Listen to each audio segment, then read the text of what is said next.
friends, welcome back to the channel. I hope you guys are all doing really well. So one thing I wanted to start doing on the channel again is single book reviews. So where I talk about just one book and kind of extended thoughts. Of course, I do my recent reads and monthly wrap-ups and stuff like that.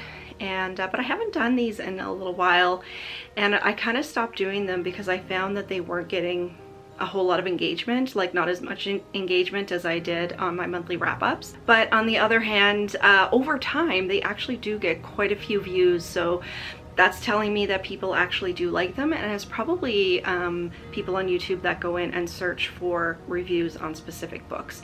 So I wanted to try this out again, and I hope you guys enjoy these. Let me know what you think down in the comments below.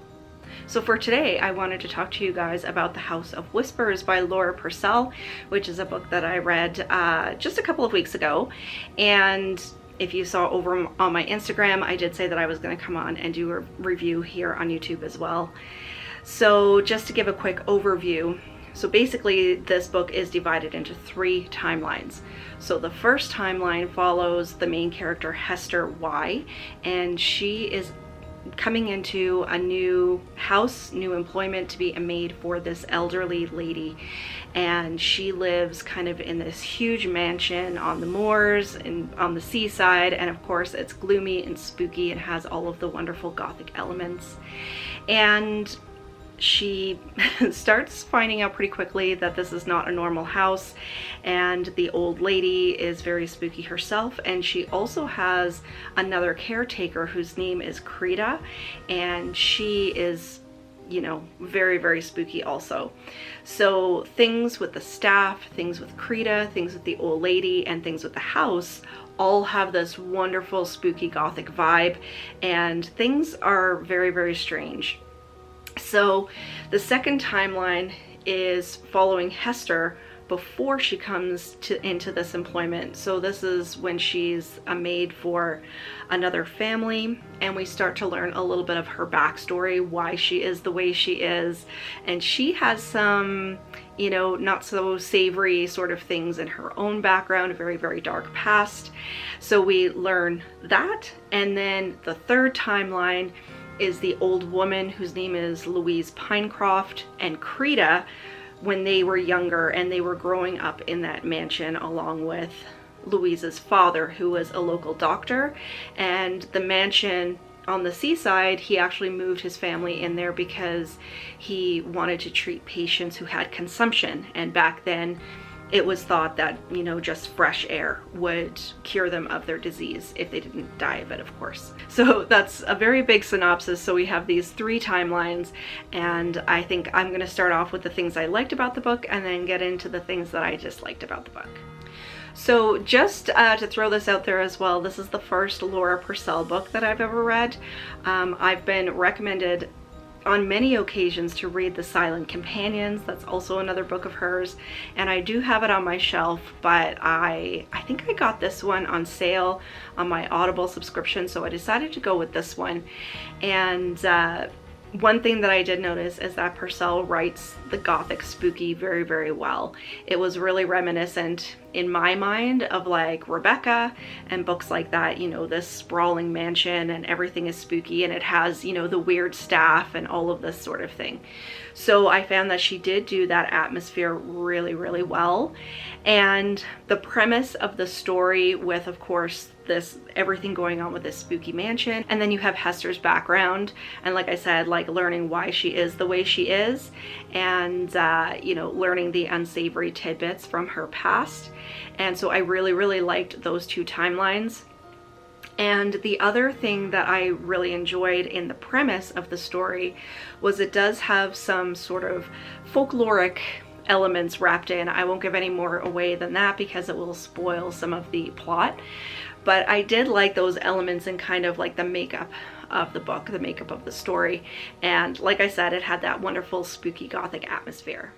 For the things that I didn't like about this book, so first of all, the 3 storylines made things, for me, really dragged out. Now, this is just my opinion. I know a lot of other people gave this book 4 and 5 stars, but I did find that it did bounce back and forth between the timelines. and each time it bounced back and forth, of course it was left off on a cliffhanger. So it seemed like a really long time before you got back around to what you want to find out happened next.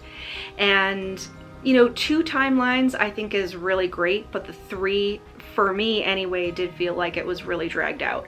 So like personally, I would have liked if it was just like the current timeline with Hester and being the maid to this older lady and then learning about her background sort of in depth. But then with the 3rd timeline, maybe cut it down a little bit and, you know, have it come up in a series of flashbacks or in conversation or something like that, because I did find that it got really dragged out. And I think part of that is the reason why I didn't like the second thing that I didn't like about this book, which is plot holes and ambiguity.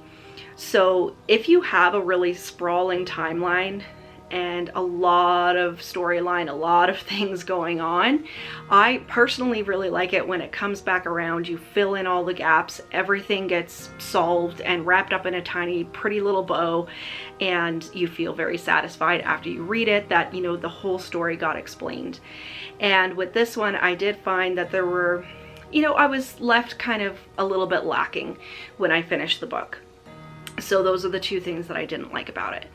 But having said that, I did, you know, I would say this was an okay book for me. I would give it like a 3-star rating. So it wasn't terrible, but it wasn't great either. And I think it was a really, really great premise, but it was just the execution that was lacking a little bit for me personally. Having said that though, I'm definitely going to pick up more of Laura Purcell because she does do the gothic spooky very, very well. And like I said, I really want to pick up her book, The Silent Companions, which I did ask on Instagram the other day, like, you know, what's your favorite horror book? Would you recommend one? And either 1 or 2 people did recommend The Silent Companions by her, which I think is her most popular one. So I definitely want to pick up that one. I'm definitely going to read more of Laura Purcell, but this one was just, you know, it was just okay, and I think it could have been improved on a little bit. But as I always say, reading is subjective. These are just my personal opinions, and I'm not ever going to tell anybody to not pick up a book. I think this one is great, and if you'd never read Laura Purcell, I would definitely give this one a go and see if it works out for you. So there you guys go. Very, very quick video today. I just wanted to do a quick overview, synopsis, and my overall thoughts about this book. Like I said, I've been really, really enjoying the gothic spooky this year. I started back in February and it's just carried through the entire year.